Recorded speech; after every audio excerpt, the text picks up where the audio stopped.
Okay, so to start, you watched a ton of my YouTube videos around 2012 or so. Mm-hmm.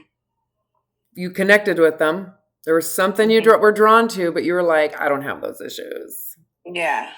Okay. Keep on going. And I mean, and I don't know that, I don't think it really hit that, like, I think I'm at a point now where, let me put this on mute. Bear with me. Do not disturb. Where are you at? When somebody's calling, I can't figure it out. Let's see. Reject, exit, do not disturb. Okay. I got it. Sorry, I apologize. No worries. But yeah, I guess I always struggled with my weight. Even when I was younger, my parents never made me feel like I was thick or anything like that, or a little overweight. Never felt that way as a child. But I remember, like, the first time I ever went on a diet was like my senior year in high school. Okay. Pause a second. Yeah. When did so you had the feelings though that your body wasn't where it needed to be. So you had internalized kind of the thin culture early. Were your parents really that way? They don't have to treat you that way, but they can treat other people that way or themselves. So they really don't give a shit. I remember family members, soccer coach made comments, right. My God, if only they knew the impact of that. Yeah. They just, well, it's a thing. It's a cultural thing, especially in sports. Anyway, so first diet. So how old were you when you first started? Just give me the moment. You were what age? 17. When you were diet. Like, God, I'm not the diet, but I need to fix my body. I need to do something about it. 15, 16, I thought about it. Okay. And then you didn't really do anything until you were a senior. Yeah. What was the first diet you did? I'm just out of curiosity. Not that honestly, it matters. I think it was Advocare. They had these 5-a-day pill packs that you would take. Yeah. And we didn't know until years later, and they reformulated it, but they took something out of it that was in it. I can't remember what it was, but it was linked to seizures and something like that. Right. But it was like, oh yeah, like take these vitamins. And so just supplement industry stuff. Yeah. The wellness grift. Okay. Yeah. Then, to be completely frank, I went to a period of, and there was a part of it that I know was weight induced, but I was a meth addict for like 2.5 years.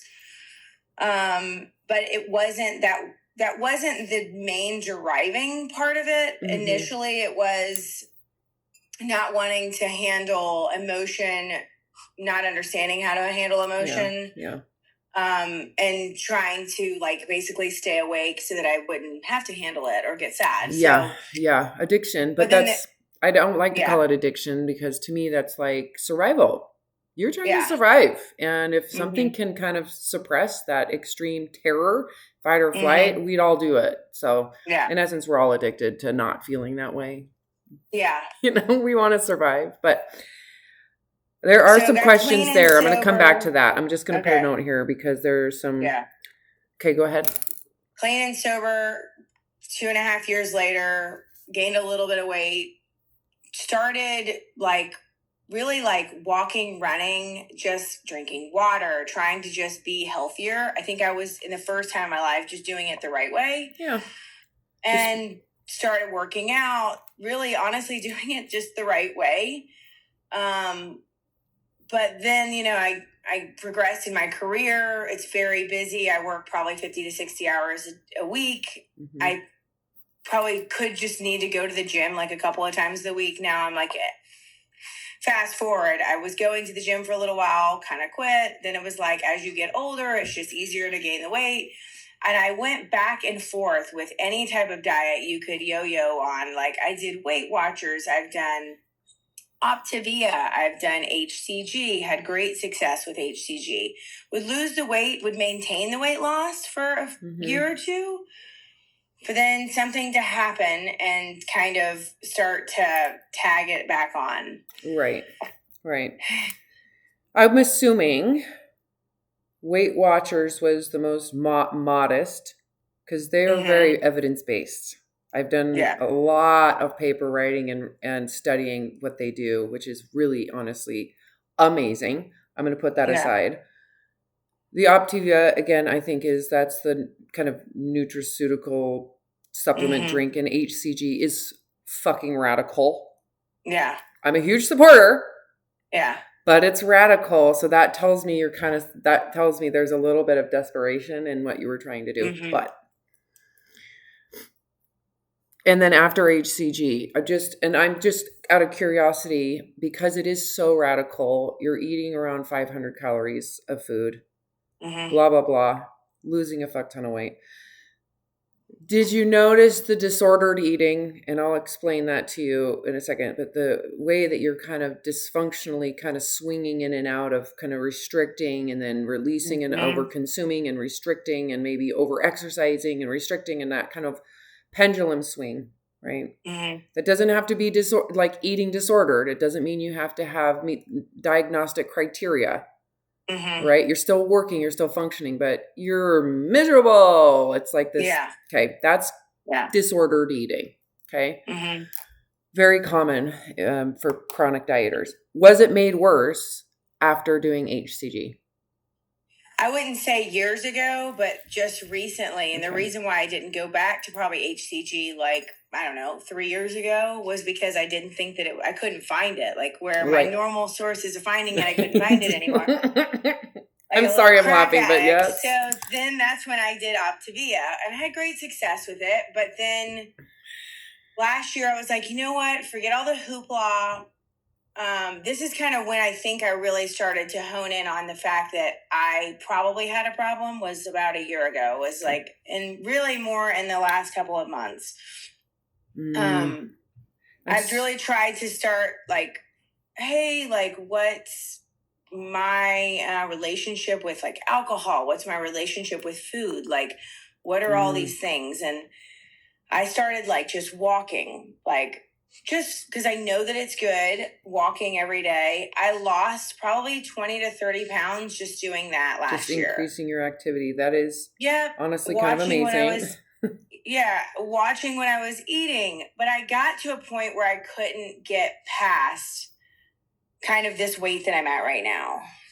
Okay, hold on a second. Will you tell me really quick? This is something I didn't get. We just kind of jumped in, which is great. And I love that. Yeah. How old are you?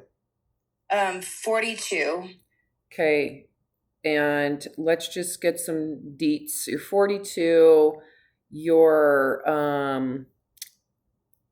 What is your highest weight you've ever been? Like 200, 198, somewhere in there. Okay. So how tall are you? 5'5".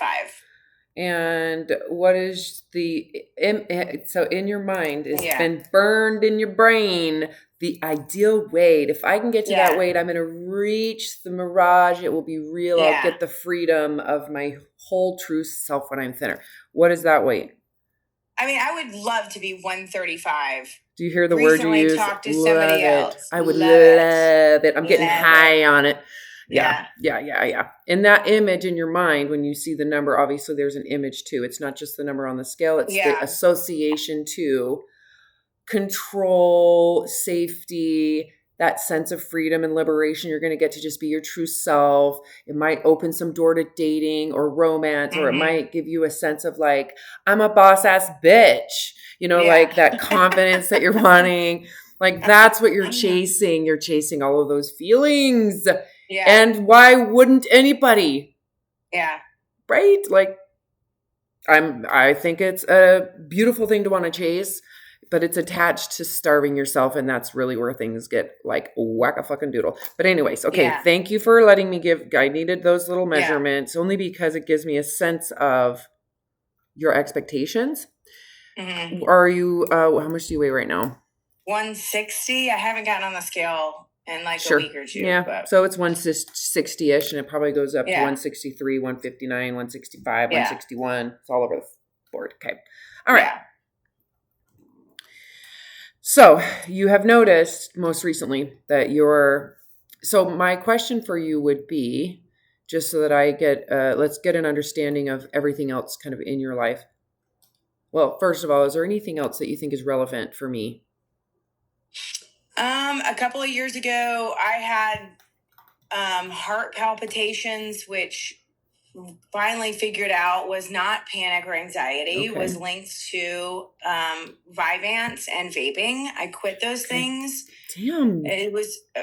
You are really strong. I'm just going to say that. Trying, yeah. You don't trying. It is actually happening. Like you are a very strong individual. Okay. Okay. So I really, really am. And and the vaping is a very big struggle, but I went to like nicotine gum, and then those nicotine gum companies are just, it's absolutely horrendous because I started to, I didn't realize that they had this whole big section where I would get it at. It's like CVS or Walgreens, whatever. And they make you kind of step behind the counter. And so I was stepping back there to see which ones are like buy one, get one. And I realized on the lower shelf, there's uncoated. And I'm like, of course I want uncoated because it is not like coated in sugar. So I grabbed the uncoated ones and within half of a box quit because I was addicted to the sugar, not the nicotine. I'm not kidding you. Once I took the coating off, I had no desire for it anymore. I was just like, this isn't doing anything. And I literally... Okay, there's a lot to unpack there. I'm just going to say there's a lot to unpack there because it's not the sugar. Just, at all. And that actually keeps you from actually understanding yourself when you place that on something like sugar. You're really not. Just trust me. Okay. And that's something, again, to unpack, because the more you unpack it and we say, let's discard that assumption because it's wrong. Okay. Now we can get somewhere. So those are little things that a lot of people just trying to make sense. Yeah. Not thinking, let's point in, let's just point out. Right? Does that make sense? So it clouds your ability to actually make growth impact within. Exactly. And there's so much that the wellness industry is really put you in a trap because they think that they're going to give you a solution and you're exactly. And actually it's the sugar that's broken. Don't look at you. Don't look at your whole life. Don't look at the structures and the systems. Don't look at the limitation you have with your job and the amount of time you're working. Don't look at that. Yeah. Blame sugar. Anyway, so there's layers of that in your life so those are the moments. I'm realizing I'm doing it. Yes, because you've been told the sugar's addictive by some wellness grifter, or an entire medical industry that's medicalized addiction. Yeah. So, and there's always some truth to it. Yeah. So I don't want to sit here and throw it all in the trash, but I'm going to put it in a closet and say, well, let's just discard this for the moment. Okay.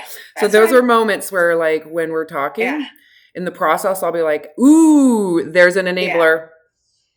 Yeah. Ooh, there's an enabler too. Don't look at you, because then you'd have to feel that terror arise again. Okay. So it benefits you to be able to say, oh, it was addicted to the sugar. Really?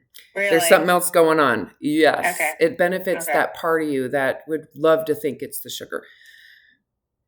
Maybe it partly is, but those are moments I get excited. Yeah. Where I'm like, so then it's like I kept stripping all these things, and then I just found that when I took the gum, then it was a different form of gum, right? Like sugar-free, good for your teeth, supposedly. Right. You're trying to be healthy. Yeah. And then it's just, then I try and strip the gum away, and I just feel like any moment that I'm not thinking about something, I can't just not be consumed with something. Yeah. I'm so sorry, Heather. That sucks. I just want to change, and I'm just at my wit's end at this point. Tell me this. Do you feel like you have this underlying, like, electrical shock? The way I would describe it is, it feels like if you had electricity running through your body, yours is kind of turned up a little bit, like any of that. And some of that, you're just trying to take the electricity down. You're like, I just need to turn this down because it's fragmenting my thoughts. It's fragmenting my breathing. It's fragmenting my focus. It's like this turned up kind of electric electricity. Mm-hmm. That can be beneficial if you're going for a walk, or it can actually feel like you're releasing it, right? Or giving it feedback, like a thermostat, like energy turned up. Well, if I go for a walk, then I'm actually using what that is, and it starts to subside. Would you say that's what it feels like a little bit in the background? Feels like, yeah. Okay. Let's look at a few different areas, because I think this is all, to me, these are all the outcomes. This is outcome. Okay. I would assume with these outcomes as well, because you are fighting and fleeing and you are kicking ass at it. There are a few things that I could pull from this. Like, I'm assuming you are not depressed. You have this gumption. You have the like confidence. You have some like, I can do this. You have that, right? If you didn't, if we turn that and you were like, I feel inadequate, I feel incapable, then you were going to start feeling depressed, right? Then you're not going to be doing shit. Now it feels overwhelming. You're going to be in apathy, right? So on that scale of, let's say, fight or flight, you're a fighter. You are fighting, and you're good at fleeing too, right? That's the preventative work that you've been doing. But that there's some positivity in that. Okay. You're willing to do the work. So what we need to be able to do at this point is maybe turn down the dial of the work. I think the work, as much as it's like wanting to gain control, having the desire, having the willingness, having the integrity around your health, we don't need to get rid of that.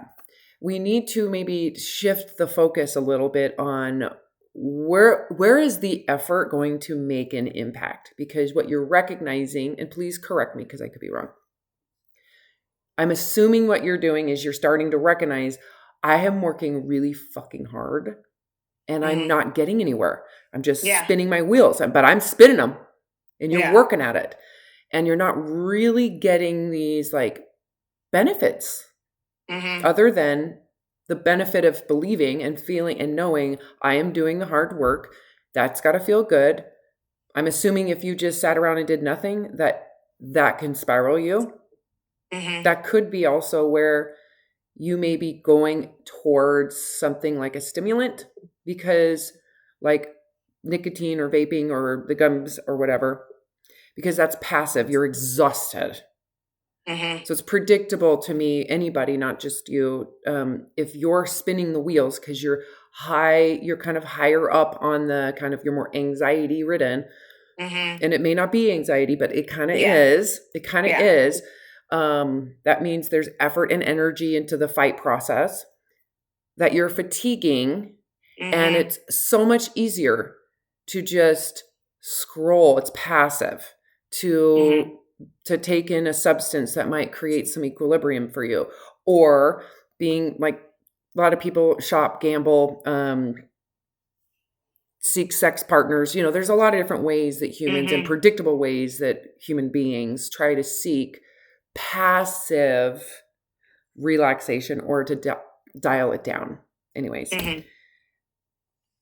does that sound familiar? Am I kind of getting into a accurate space for you? Yes, I can definitely see where, because even recently I was like, well, there's this like wellness place over here that would prescribe me phentermine. You know what I mean? Like, oh my God. Okay. Yeah.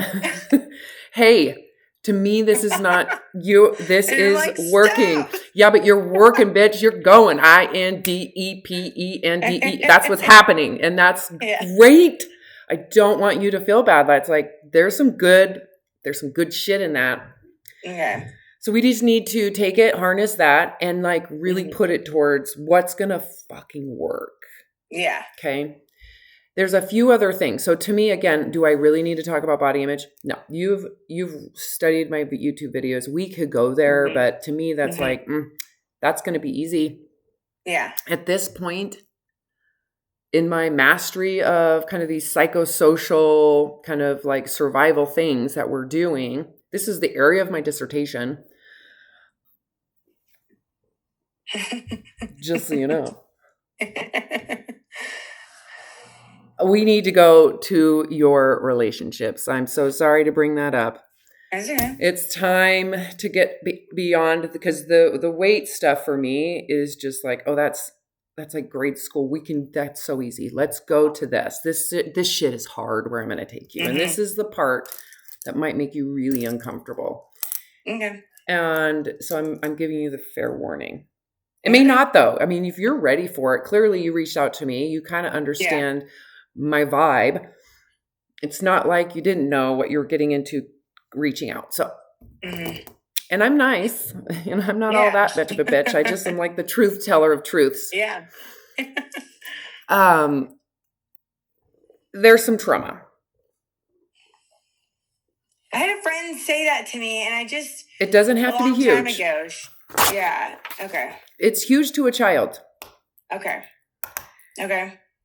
So it can be something as simple as, I'll use myself, something as simple as my, from a child's perspective, just think about an 8-year-old girl. How much awareness around adulting and financial struggle and parents fighting and getting a divorce and screaming and yelling, or having friends that are like mean, being rejected from a birthday party or not being invited. How does that feel to an 8-year-old? Yeah. Traumatizing. Yeah. So it can be something like that. It doesn't have to be something bigger than that. It can be something small. We don't dismiss those things, is what I'm saying. Okay. So oftentimes people go, I really don't have any. And I'm like, well, your fight or flight reaction tells me otherwise. Yeah. I mean, I got all the list of things, like there's some up there. And the main thing that kind of stuck out to me is the meth addiction, because that to me is, of course, meth is highly addictive in terms of the biochemical response. But why is it not everybody gets quote unquote addicted? There's something about their environment, the way they think, the way that might make them less susceptible and other people more susceptible. So what I would have you do is just kind of, and we don't even have to go back. We can go now, because the way that you're functioning now is ultimately kind of what it's been there for decades. Yes. So why do we don't need to go back. We really don't. That's something you can do kind of later when you're like, wow, when did that start? But we can just focus on like your current reality around how you relate to people, because that's really the issue. Of course, underneath that is how you relate to your self-concept, who you think you are, your sense of belonging, all of those things that are so primitive and primal and very predictable about human beings. So that's the good news for you, is this is not going to be, it's not going to be, to me, at least to me, I know this might not feel this way to you, complicated. It's not going to be complicated. So let's talk about your relationships. Just give me the surface of your family. Let's start with your childhood family. What's your relationship with your parents today? So my mother and father divorced at probably, I'm trying to think, that was grade 2. Oh my God. No, wait, hold on. Sorry, 4th grade. How did I kind of knew. I just was like, that's why I was like 8-year-old girl. So 8 to 9. And what was that like in the family? It was fine. They never talked bad about each other. Like, even when they were separated, it wasn't until like probably a few years ago my mom ever really even said anything negative, or my dad said anything negative, and we're well grown into adults. Right. So, but my father, so what happened was my mom's career was really like taking off, and we're moving from like Columbus to like Orlando and then to Atlanta, and her career's progressing. It's like early 90s. He's having trouble finding a good job in this area. And I think that he had that problem of, now knowing what I know now, is that supporting, being the head of the household. And she wasn't mad that he wasn't, right. She was just like, I wish that you could. And the only way that he could handle that was flight, right? Like going to a bar, going to avoid it. Right. Not knowing how to be demasculined, in that way, even though it wasn't for her. Right. And yeah, but for him it was, and he wasn't showing up to like pick up the kids from school or help me with soccer or this or that. And she was like, listen, I didn't get married to work full time and to get like cocaine out of your pockets when I was doing laundry. Like that's not a marriage. So shortly after we moved here, we rented, then we bought a house, and then me and Mom moved out. She rented again. We secured and got another house. And then I think for me, I only got into soccer. So I'm just trying to touch on the things that for me as a kid at that time, what bothered me. I only ever got into soccer because my dad taught my brother's soccer team for like one season. And I remember that as a kid, and I wanted to play soccer. Yeah. Like I wasn't super great at anything, but, and I remember once they divorced, he would say that he would come to my games and he never showed, never once showed. So, but you always looked, I did. Yeah. Okay. So, okay. Let's just pause. So, just pause right there for a moment. Okay. Your father was unavailable emotionally, but your mom was clearly a huge part of, I think, your competence and your confidence and your badassery. But that does not mean that your father, so clearly your father did not necessarily have the tools or understanding for him or the emotional maturity at the time to handle probably all of his guilt, shame, overwhelm, the same terror that you're running away from. Okay. Yeah. Next, keep on going. So that has been very much, where are you at right now with him? So my father has passed away about 6 years ago, eight years ago now. God, we had a great relationship. So I had to and that was part of it, was when I got addicted, was I broke up with a high school sweetheart and couldn't really face the sadness of all of it. Oh, yeah. So that's when I went and I got addicted to meth. I literally kind of made a conscious decision to not deal with it. Right. It kind of took away all of the abandonment shit. Yeah. So then, and I got addicted. Of course. That. Well, because it worked.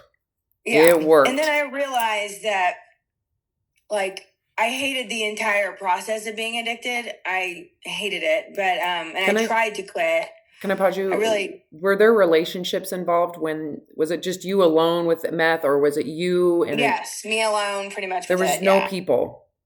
There was people, but it wasn't like a boyfriend that I stayed with or the community.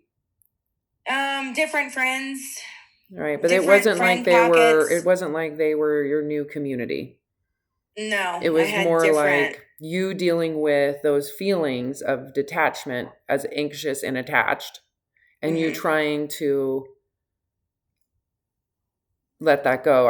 This is very traumatic for someone who's, you hear that now, yeah, there's some trauma in that. I can see it. Yeah. I never really broke it down that way. Oh, yeah. Well, the fact that, so just keep this in mind. Let's imagine that you had not broken up with this person, or you had been in a much more loving, stable relationship. Would meth have been so powerful? No. Okay, just see how that works.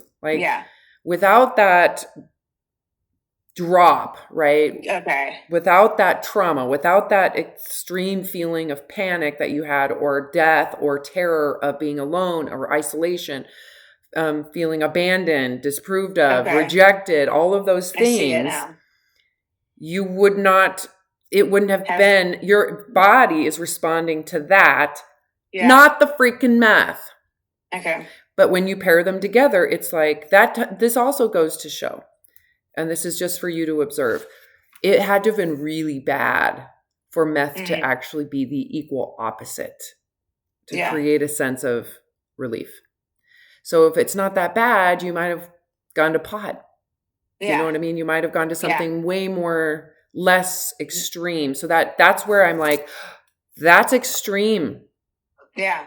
I'm pointing to the whole meth addict, meaning there's something that was that bad for you. Yeah. That makes this the correct response.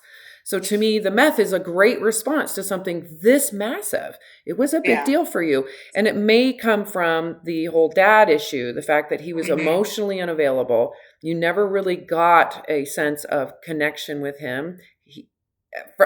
From how, for an 8, 9, 10, 11, 12-year-old, how do you handle that? How do you handle that? Your mom, I'm assuming, was working her ass off. So how much time were you spending alone? Yeah.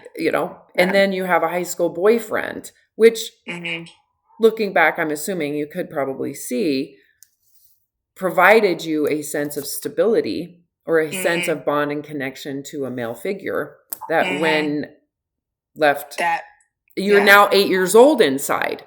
Yeah. Like he left and you're stuck back as a 7 or 8-year-old in terms of your development. A 7 or 8, now just take that. Emotionally, you were probably 8 years old, 9 years old, 10 years old when your boyfriend left.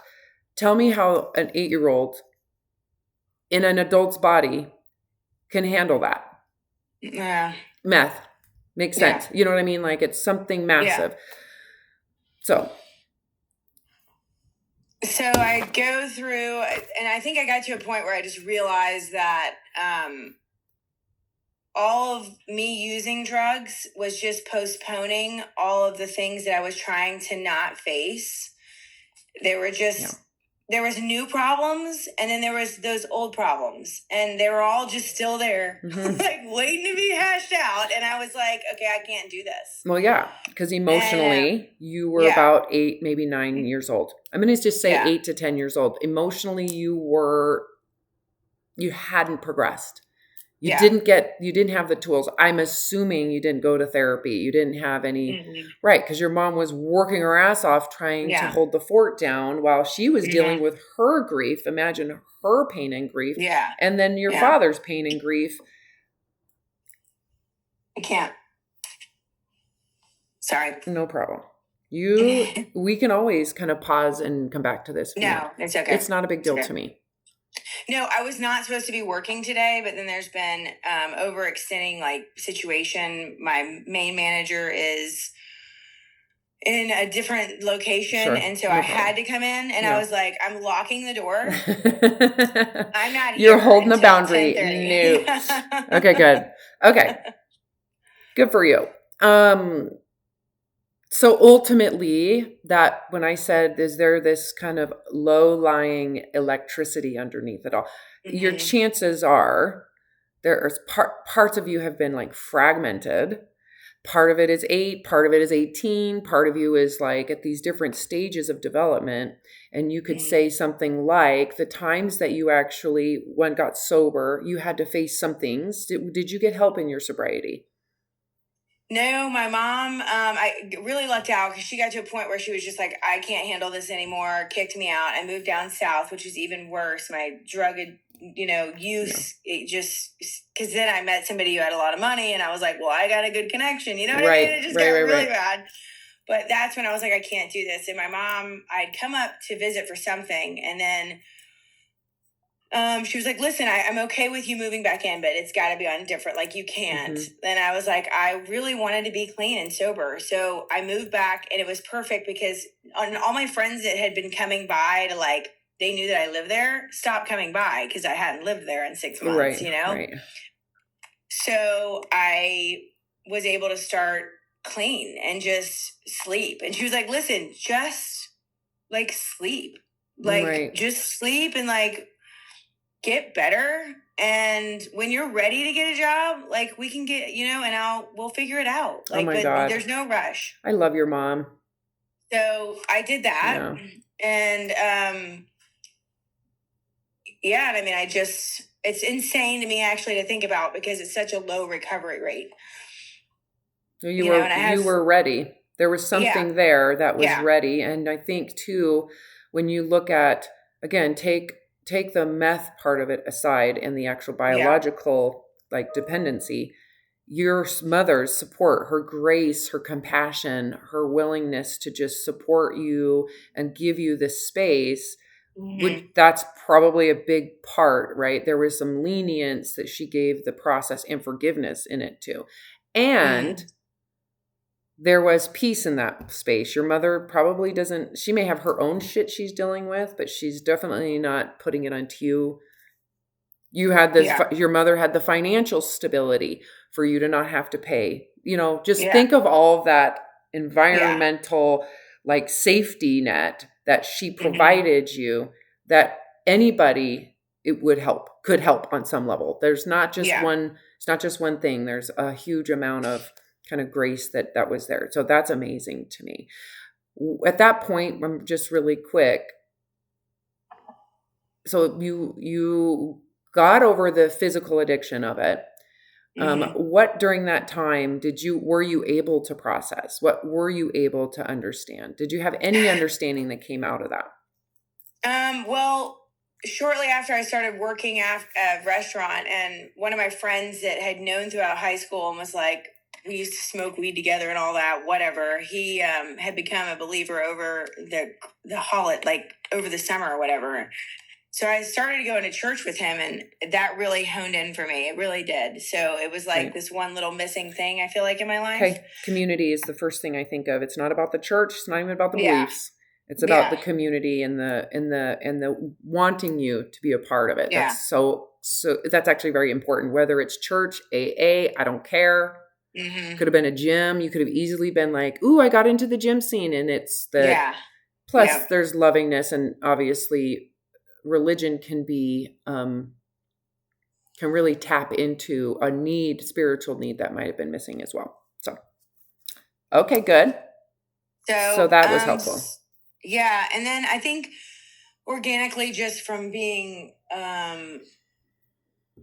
like sober and clean from drugs, I kind of gained a little bit of weight. It was nothing crazy, but I just started running and, like lost it all, just completely healthy. That was the activity part. That was you just wanting to take care of yourself. Yeah. But there had to have been in that moment a little bit of like delight. Yeah, ooh. Of course. Okay, that part right there is that I am feeling better about myself, right? There is this, and it's not about myself so much, but it is better about the condition of my body. And there can be feelings with what we would call health, whatever that is, right? Because what is health? It's symbolism. It's an idea of safety with your body. I need to ask this question. It may not go anywhere, but I'm kind of impelled to ask. When did you feel unsafe with your body? When was your body? Was it the soccer coach that said, that was very body image focused? Like, was it attached to body fat? Was there anything about your body that you were like? For me, it was absolutely attached to the thin ideology, the thin culture, the health culture, the fitness culture. I had all of that as well. But the main thing that made me feel kind of dissociated from my body was sex. Meaning my religious ideology, the religious beliefs around sex made sex like very evil, very bad, a very vulnerable place for where God would hate you and you're not forgivable. And so when I did have sex before marriage, because it was all about waiting till marriage, my body became my biggest like flaw. The access to rejection, abandonment, disapproval from some all-knowing God who hates you if you don't have, it sounds so fucking dumb. And it is actually, but that was when I dissociated from my body. Because my body now is a source of badness. Yeah. I can't, until I can control it. And that's where all of my issues with food and body image showed up. So for me, so the question I'm asking for you, I'm giving that as an example. Because it may not be fatness. It could be fatness. It could be something else. When did you feel your body was needed messed up? Where you were like, ooh, my body is a source of vulnerability. A source of scary. A source of bad. A source of like... Well, I've never been comfortable with my boobs. Like I've always... that's something that to a point where... Even to this day, and I have never, ever been, there is basically no feeling in my breast, like from an arousal standpoint, right? And I honestly think it's to the, like, somebody's like, you don't, like, it's like, unless they're getting like physically pinched really hard. That I'm like, and somebody's like, I don't know that's normal. And I'm like, it might not be. All I know is this body, right? But like, I think that I've always hated them so much that maybe I mentally have like blocked it. Yeah, well, it's totally. Always been from the time I had any boobs, it was like walking in the halls, pointing at me like, oh my gosh. And I just slouched and okay, that'll do it. So that, I think that there was the thinness, the Calvin Klein models, all of that. Yeah. But I don't think that my parents never did I had a couple, like an aunt where it was like, she's like, what size are you? But I remember thinking like, that's an odd question to ask a young kid. Like my mom never asked me that. Like my mom never cared like how old were you? How old were you when your boobs started to become a problem? I remember it 9th grade, high school. And maybe it was just because there was upperclassmen. You know what I mean? There was, okay. And you didn't want it. It wasn't positive. Okay. I was wearing minimizers at the age in 9th grade. Yeah. Oh man. So did this start when you were in like 7th grade? Probably, yeah. That's what I'm like. Sure. When did you start that's the moment where you're like, my body is a vulnerability at this point. Yeah. Because I'm being mocked. I'm being made fun of. People are talking about it. I'm on this like spotlight. My boobs are literally on a spotlight. And that's where you're like, oh my God. So that affected this affected your posture. Like, I wouldn't be surprised if your neck hurts. I do have back problems. Welcome to Robin's shit show of all knowingness. Like I am a postural specialist. Immediately I'm like, oh, there's the neck problems. Okay. All right. That makes total sense. Okay. And I would totally agree with you in your observation around, I'm going to turn off any allowance of pleasure. I'm going to literally minimize. Yeah. Which the body responds. The body responds to those things, right? Like if you're scared too. And there has been in no way where and this can come and go, where your boobs have become an asset. Yeah. Have you been able to get in and out of that? Let's just say you do show off your gorgeous, bodacious boobs.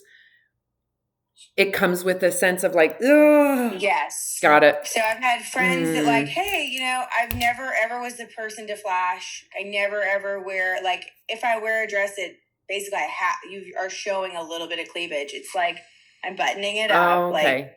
But I've had friends that were like, just changing, like your best friends, and they're like, you have gorgeous boobs. And that's what's so sad about it, is that were very beautiful when I was younger. Okay. We could say you're still somewhere in there. Again, remember when I said you kind of fragment? Part of you is 8, part of you is 12. Yeah. Right? Part of you is, and the thing about it is that when you're young like this, you don't necessarily perceive your environment and your relationships, especially with family, like your father. You don't go, wow, he really has some deep family, maybe deep identity issues that he's just trying to escape. You're not seeing that. As an 8-year-old, you're thinking, I'm not good enough. He doesn't like me. He's not paying attention to me. What is up? Like, you're thinking the only way an 8-year-old can handle it is to think that we're so narcissistic at that age. It's like a natural stage to think that my parents' marriage is about me. I must be why they're not getting along. Or, I did something right. They're in a good mood. I must be why they're in a good mood. You're assuming that you're this, and it's just the way we all are. And so these moments where you fragment, it's like your sense of self, okay? Who you are at that age, the way you identify you inside yourself, your me, whatever that is, starts to believe the way you assumed it happened. You believe, I must be not good enough. I'm not talented enough. I'm not smart enough. I'm not athletic enough. And because if I was, my dad would pay attention to me. So that, again, starts to be a part of how your identity forms about you. Your sense of worth starts to, again, shatter. And because you don't know anything else, you didn't get any other guidance. You didn't get someone to say, hey, your father has like, let's read his book for a moment so you get context around what he's struggling with. He was raised by a really mean kind of patriarchy father who was tough guy, maybe he was a war veteran and was like super arrogant, and your father was like feeling demasculinized, not by your mother, but by actually his relationship with his father, right? So anyways, had you been able to know that, and someone been able to, hey, you just need to love your father and know that he is actually literally incapable in the state he's in of being available emotionally, physically to you, you might have been like, okay, it would have changed how you internalized it. Yeah. But you didn't. Yeah. And it's kind of hard because what 8-year-old has the words to say, hey, I believe and I feel like the reason dad isn't here or doesn't show up is because I'm not good enough. Yeah. Anyways, so going back to then the boobs, which is huge. This is a big issue for a lot of women.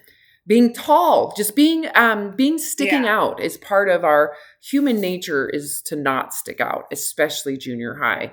And so if your boobs and you're being sexualized, again, it's like, well, then I need to shrink myself. I need to shrink. I need to be unnoticeable. And how that changes your whole self-development, right? Go into it how a 12-year-old girl or a 12-year-old boy develops into their capacity. That happened, how that happened. You shrink.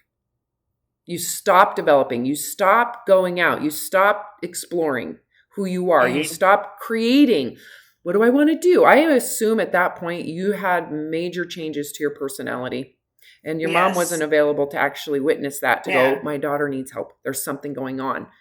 Immediate shift in her whole persona. She's no longer outgoing. She's no longer playing make-believe, or you're no longer... Does that make sense? Yeah. And you've also started to disassociate from your body. Yeah. Okay. I'm learning a lot right now. Anyways, there's probably more, but let's keep on going. We have the time. So that was when you first kind of disassociate. Is there anything else? I remember when I got thinner, I remember... Do your boobs get smaller? Yes. Do you use that as a measure? Kind of. Okay, that's okay. There's nothing wrong with it. Just be real. Be honest. And to be fair, I want to get to a sustainable weight where I'm at a weight for at least a year. I'm not... I think that this is a possibility, and then get a reduction, because I think I just really need a reduction. Yeah. I need a lift and a reduction, and just... Especially for your back, for sure.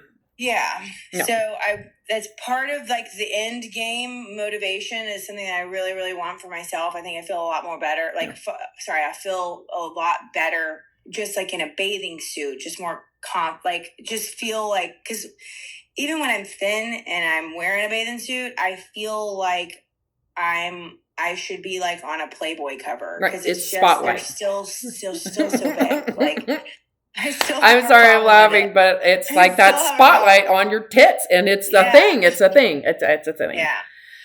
So okay. I want to feel like I can wear a 2-piece that actually covers up well, that I'm not popping out of, and just be comfortable with my body, and not feel like...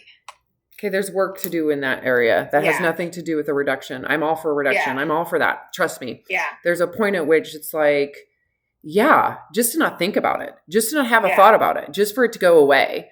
I'm not sure that would happen unless there's some work done. So you would have to address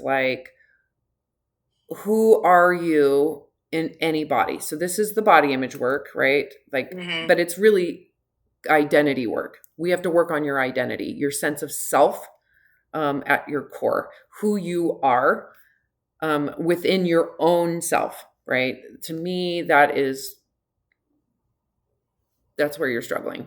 And because you're kind of being, please correct me too, because I'm just getting a sense of it. Mm-hmm. Your sense of self, again, is being pulled in a lot of directions. And you're trying to like control it. This is where and I did the same thing. I'm going to put it in one basket. If I can put it in one basket, then it's manageable. And that basket for you is controlling your body. And it's I get annoyed by the word control. I really do. I'm annoyed by it because to me that is just not enough. It's just like, yeah, sure, everybody's controlling because we're all in fight or flight. We all have these underlying primal desires to be safe because it's really about being safe. If you can feel safe, that's what you're saying, Robin. You're saying, Robin, I want to feel safe in my body because then I can feel free to then go back to that 8-year-old and let her play. Soak that in for a moment. And it may not be the 8-year-old. It might be the 18-year-old. It might be the 12-year-old. It might be all of that part of you that's been fragmented from different things.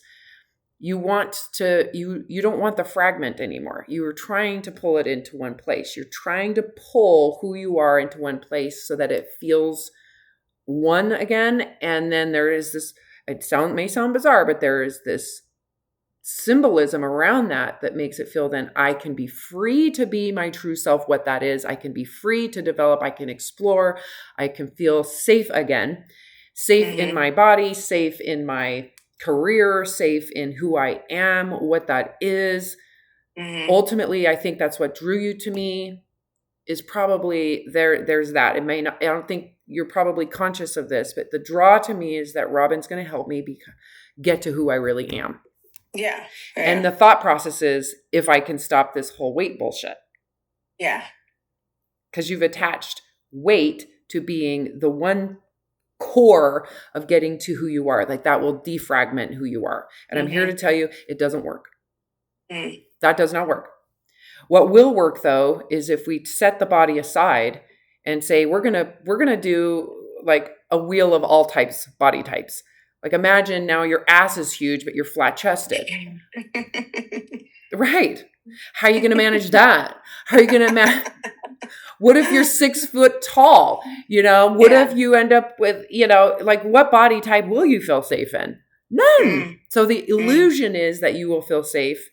And of course, yeah, there are things like a breast reduction that could literally make a physical change that would improve your quality of life. So I'm all for that. But I would say do not do that thinking that you're going to feel safe in your body because you're not.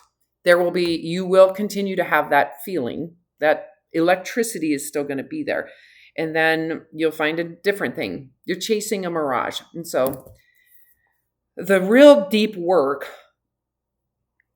ultimately comes in detaching psychologically your sense of self from those, from everything, to be honest with you, because this is a social issue. And what I mean by social is relational. Your relationships with men, your relationships with women, your relationships with work. There's an issue here that I'm getting a sense of, like your work. There's a problem here. Yeah. I'm not telling you to stop. I'm just saying, let's look at that relationship with work. Because I think that's something that you are not taking into account. That you might think is, maybe you have. I don't want to put words in your mouth. My current boyfriend is like, what are you doing? Your work-life balance is like... And it's funny because when we met, I was like, listen, this is something that's I'm very career driven. Yeah. Like I've worked my butt off in this industry. I've just gotten a big promotion. Like, are you okay with that? Because I'm going to not be like, I've had boyfriends that were like, oh yeah, no, I don't want you making that much. Like looking back at it, I think it was a control thing. And so I was making very clear that are you going to be like, and he was like, yeah, no, that's fine. And at the time he's thinking, oh, this is great. She works a lot. Like I get a lot of freedom. Right. She's not really nagging me. Because we're both very independent people.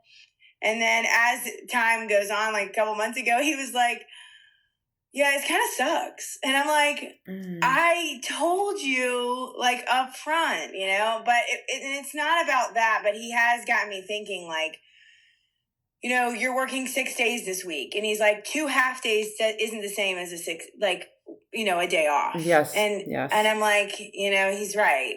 Because there's something about not having to rush and get up. And like, I could have been doing this on my front porch in a calm space, right, not distracted. And so it's something that I've thought about recently, but not been like, oh. And he's got a completely healthy relationship with food and walking and all of these things. And it's like, I'm seeing that and realizing that I've worked on all of these things in my life, like the job, the career, the house. I've got amazing property. I have bees. I have all of these things that I've worked really hard on. And yet at the core of me, I'm screwed up. You know, like I need to look inside and like really figure out what's going on because and I really saw it for the first time was like this binge and restrict, binge restrict. And like, I'm like, I just to a point where then once I saw it for what it was, then it almost became insatiable how bad it was. Like, and I'm like, okay, give yourself 5 minutes and think. And then I'm like, I couldn't even give myself a minute. Like I felt a loss of control. Yes. Oh, and that probably was like a slap in your face because when was the last time you felt like that? I mean, probably the meth addiction, you know? Yeah. Survival. So it's here. It's not going to go away. Yeah. It's, as you know, it's like the Grim Reaper. And you're like, oh, fuck, I haven't felt this Grim Reaper for a while. And there it is. What the fuck? I thought it was done. No. And just reinvented. It's not even, it's just like, it's calling. You can keep on running. What is going to happen?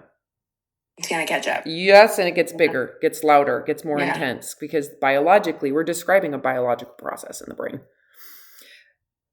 You are experiencing a degree of terror, right? That's what I meant. The volume control on that electricity is turning up again. And yeah, you are good at escaping, fighting, like doing all this shit, but do you really have the bandwidth? Right. The fatigue is setting in. Yeah. And the propensity then would be to get a substance to try to like help out. And that's clearly not been an option, at least, right? Well, unless your nicotine use is starting to go up again. No. I'm not. I am completely nicotine free. I'm scared to death of doing anything like phentermine or anything like that because of the heart palpitations that I had. Yeah. It's just not worth it. My dad had a history on his family of heart problems. And then my mom, come to find out, is now getting on AFib medications for her heart. So I'm like, so I said to her, I go, so I got a double whammy, huh? Like both sides of the family. Well, I think you're in the right place at the right time. Yeah. To face some of these issues. And it's not, I'm going to sit here and tell you right now, it can be relieving just hearing like, oh yeah, that relationship with your boobs, you probably were like, oh my God, I didn't realize that was as big as it is. It is big as it is. Or a relationship with your job.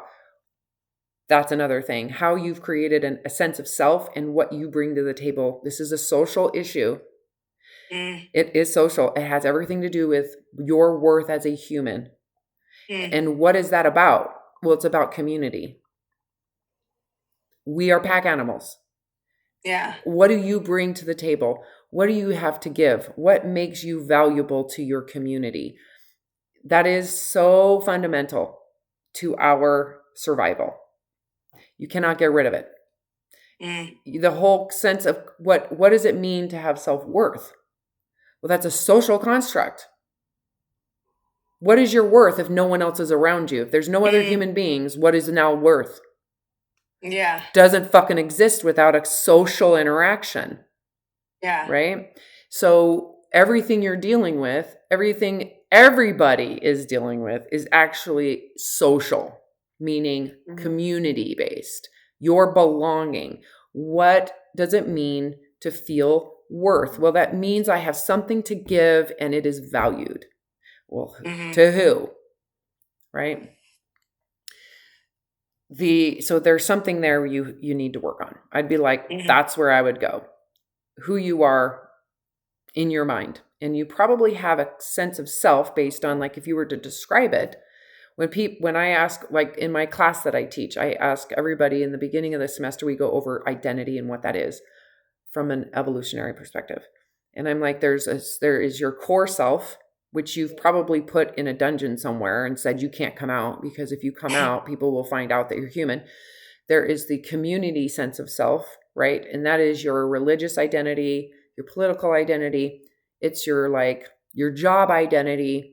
How it's something as simple as like your body image is considered a community identity, right? Because how you're perceived by other people. And then there is that superficial identity, which can be something as simple as you're a woman, you have big boobs. Superficial, right? What you know, strangers are going to look at you and they're going to make an assessment based on nothing other than the way you look, what you drive, the purse you're wearing, your age, superficial, right? There are aspects of you that you have kind of like believed that are probably largely made up of the superficial and community self. And that real, actual, true core self that's underneath it all has been isolated, abandoned, rejected, disapproved of. It's not good enough on some levels, maybe not all. So the ultimate goal would be to say, get rid of the superficial concepts of who you think you are. Get rid of the community concepts of who you think you are. Let's just get rid of those and go back down into the true essence of you as a human. That would be like, do you have any pets? Okay. Do you have a dog, a cat? Yeah, dog. Okay. Sorry, yeah. Your dog has a very doggy dogness to the dog. Like their own real personality, their own real characteristics. And that they interact with you as a human because they're pack animals too. And so they do things that delight you and you delight back. And you're like when they wag their tails or when they're like doing whatever the thing they do, there's other things about them around their temperament that it's just them being a dog. Who are you as a human? If you were just allowed to be human, like what is your humanness that you were born with, that are natural to you, that aren't conditioned, right? Because I could say your work ethic, that's conditioning. But there's something in there too that is actually very real, especially when you enjoy people, when you're working with people, where it's natural. It's a gift. You've always had it. Again, you had it when you were 2, you've had it when you were 8, you still had it when you were 12, you just repressed it or didn't think that it was worth a shit. The key for you is to be able to sift through those things to get back to the core and to really open yourself up to the truth. So it doesn't require all of the baggage. I mean, the baggage in terms of the fight or flight work that you're doing. That I would say is a very simplified version of what the work really gets to. Because once you get to that core of a human being, the question is, well, then let's talk about the community self, your community concept. There are things that actually you do that are highly valuable, that actually you enjoy. Like we could say your religion or going to church. That's something that is absolutely community-based. And it's something that you would keep. But there might be things that you're like, I would never sign up for that again. I would never sign up for that again. That is something that I've been holding myself hostage to. I have Stockholm syndrome, but if I could go back and change things, I would never do it again. I would never think that way again. And I would not encourage anybody to do it either. So why are you kind of like devoted in some way to this community idea of yourself that you actually would reject if you could? given the freedom to rewind time. I'm just going off. I want to make sure that this is making sense to you. Then there's the superficial shit that you're just like, I wouldn't do that ever. Like, not who I am. So I think if I were to put this in a nutshell, you're having an identity crisis right now. It's a good thing. These are good things. You know, you're fatiguing on some level. You're noticing that some of the things you've been doing are no longer serving you as well as they should. I think your relationship with your boyfriend sounds, from just the simple things, sounds on some degree really quite healthy in the fact that he sees you. Like, that's got to be refreshing. Yeah. But he has boundaries. He's not going to... That probably makes you nervous. I mean, you must really like him. Yes. It's like the first person that I think, yeah. That makes sense. Now you're like, oh, fuck. Oh, shit. Yeah. God damn, I got to work on that. Oh, shit. Yeah. I got to look at that. Oh, my God. Because I want to have this in my life. Yes. And it's not good. And it's benefited me to be like, bye, bitch. But now it's not. So now there's conflict between this. It really is not authentic. It's a survival identity. This sense of self that you've created just to survive, that is no longer serving you, that is now actually harming you. Fuck. You're going to have to do the work. You're going to have to do the work, bitch, to heal this shit. But I know I can do it. Well, yeah, because you're open to it. I mean, I'm sorry. Yeah. No one reaches out to me unless they're like, oh, God damn. You're not alone in the whole, like, I've watched all your videos and I'm showing up 10 years later. Yeah, and then I'm sitting here, like, going through this, like, in my head, like, why do I feel, like, out of control? And then it was just, like, I immediately thought, Robin Fitzwiddle. Like. She's that friend that tells me like it is. Yeah, and it was so long ago. It was a really long time ago. I think you had gotten, like, potato. You still have potato? Oh, my God. My baby, he passed away. He got lymphoma, and it was so sad. I'm still sad about it. He died like in 2023. He was only 10. Yeah. So I went like any other sane human in grief, and I went to the Humane Society and got another dog. I'm running away from my own shit too. Guys? We're all human, you know, and I love that you just brought up Potato. Yeah, sorry. No, I love him. And I love Chaco, who is my new Vizsla / Labrador Retriever that someone discarded so unfairly. I know, yeah.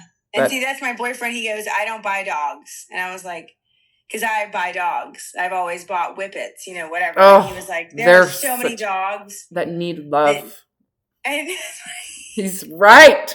I know. Because I had this like Ferrari of a dog. Vizsla is a Ferrari. Yeah. And it's easy to be like doggist, elitist of the I have a superior dog. But it does feel really good to go to something like the Humane Society, and there's a lot of dogs that just need someone to walk with them. Oh my God, I gotta open my front door. Give me a moment. It's okay. I'm gonna show you what I'm gonna show you where I'm. This is my neighbor's dog. Oh, they come over to your house? Yes. Come here. Oh, she's there.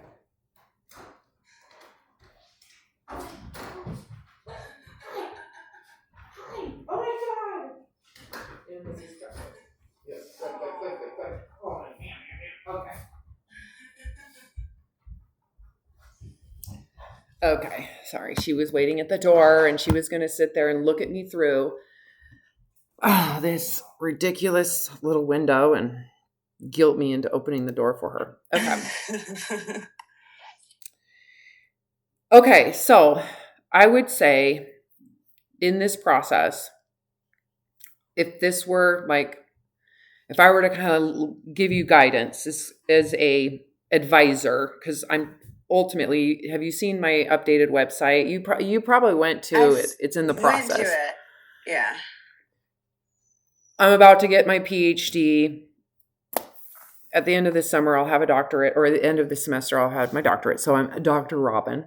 I'm rebranding.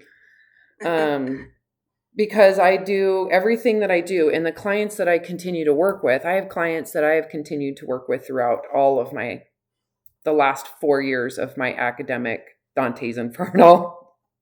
I mean, I've stopped posting. I've stopped working on because I'm so focused on what I'm doing and the research that I'm doing. I, of course, my honed in expertise is in disordered eating and these social psychological impacts that promotes these things. So, but most of this is social and psychological paired. And so my expertise is in relationships. It's in self identity. It's in a ton of different psychological areas that are socially oriented. And so I can go back into my YouTubes prior to getting my current education and know, oh, I know what I'm doing. Now I have words to say, I'm working on this sense of self, how you relate to you, then how you relate to your body, and then ultimately how you relate to your community, your boyfriend, your parents, your history. And that's ultimately what we're working on. It's not just your relationship with food, because to me, that's like 3 layers out. Some of those things, and I noticed this 10 years ago when I started kind of help coaching people without having the actual intellect yet to understand what I was doing, is if once we get to these core issues, those things just go away. Yeah. They literally melt. And it's like, oh, it makes it so much easier for us to then go, well, let's focus on eating to hunger, because you're not having this like expectation you're going to be losing weight. It's like, let's just take that out of this equation, and then let's go here first, then we can work ourselves out, and giving you a chance to then adapt to your current body, to feel safe in your current body. Once that happens, now you have there is a way less, it's a different approach to, are you like, let's plan for your breast reduction.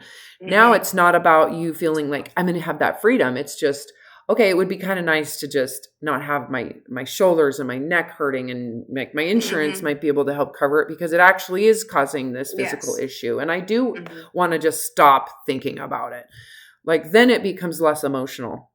And now it's you're more rational in terms of your decisions around why you're doing what you're doing. Because it isn't about trying to feel better in your body. It's about, because you can feel good in your body as it is. You could feel good in a body that's 300 pounds. You could feel good in a body, a different race body. You can feel good in a different sex and gender. You know what I mean? You could do all the things and adapt and still hone in on that human self that really is the essence of who you are. I don't know if that makes any sense. Yes. Yeah. Because I've seen people that I've literally seen people that are way larger than me, right? And are happy, look confident, show the boobs, show the butt. Like, they're not covering up because they're actually confident in who they are or whatever. And there might be some other under issue. That's fine. But like, I look at it and I'm like, why can't I just be happy with chubby Heather? I'm not happy unless I'm like with myself, unless I'm at this certain stage. And it's like, how freeing would that be to just not have that? That's what you're chasing. That's what you're chasing, by the way, is that freedom. Yeah. And you just think, oh, well, if I can lose the weight, then I'll have that freedom. Not realizing that you just signed up for having freedom. Yeah. It's it's a way for you to fight and flee and fawn and do all the things you need to do to try to survive it.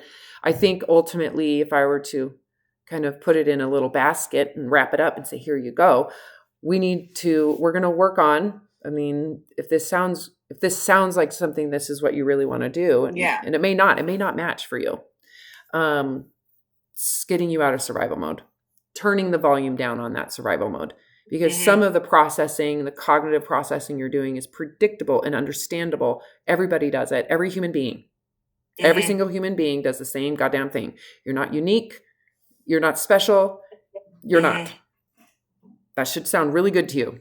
Like, oh, thank God. Because that means this is going to be like, bam, bam, bam, bam. We can fix this. And then you should show up as a human being thinking and processing differently. And ultimately, when that happens, oh my God, life is going to start churning differently for you.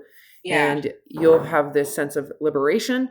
It's this whole thing. It's massive. It's huge. Life gets bigger. That can be scary.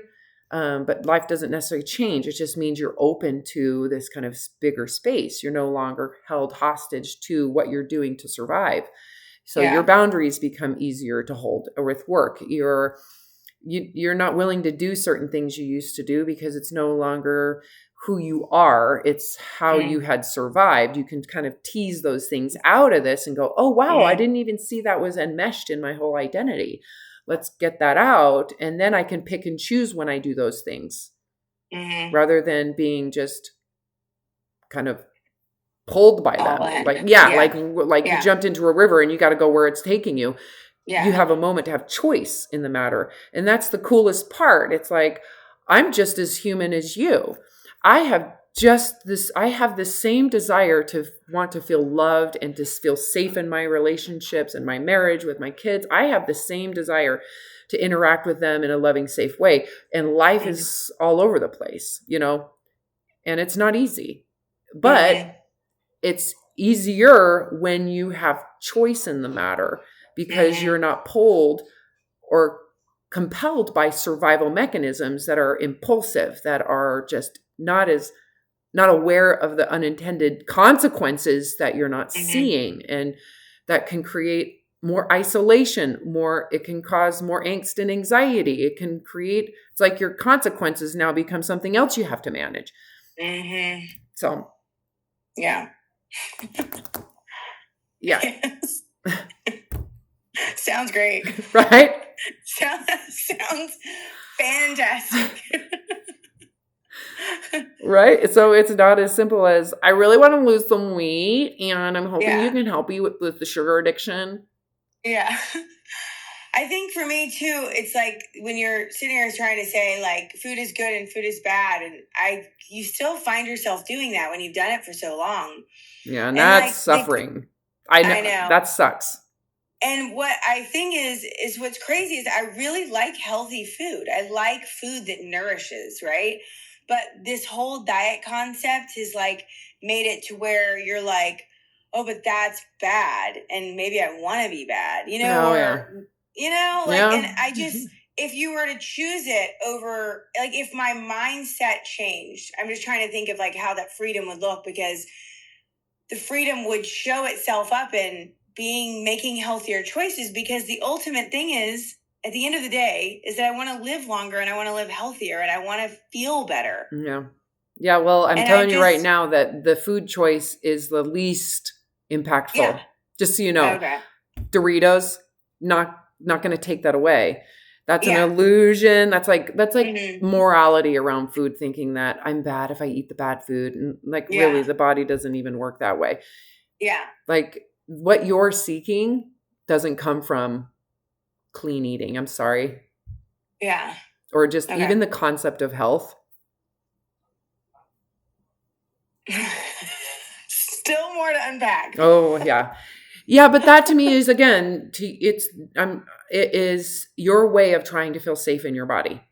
Yeah. And what you're describing is, I feel good when I'm safe in my safe food. Well, of course you are. Your whole hedonic area of the brain lights up when you're feeling safe in your safe food. Yeah. Versus, ooh, bad food, danger, I've done something wrong. Oh, my body, that whole thing, right? That is very much probably tied to 8 years old. I'm like, you're sounding 8 to 10 years old, in terms of that, like, good, bad, dualistic way of looking at food. If we can remove that completely. Just take that out. Like, imagine that doesn't even exist anymore. What just showed up? A kid. Like, I don't know. It doesn't exist anymore. Just take it out. There's something that just shows up. Like, whoa. Hold on. You might have felt vulnerable. It might have felt scary. It might have felt like relieving. What describe what that feels like. Just to imagine that what I'm saying is real. In fact, there is the idea of good and bad food is going to be removed from your mind, thoughts, and reasoning permanently. Relief. Okay. You know. Do you think that relief is healthy? The actual relief? Yeah, what that feeling you just had. Yes. So what do you think if you really want to be healthy you should be doing? Not moralizing food. So I love that. No. 8 more minutes. The next time you just go like this. Yeah. With the fingers down. It's more impactful when it's like this, you know, when you're like. Yeah. A neon sign that says stop. You know? He's like, you need a sign. Everybody comes in there. I love it so much. I'm going to stop recording and then we can talk.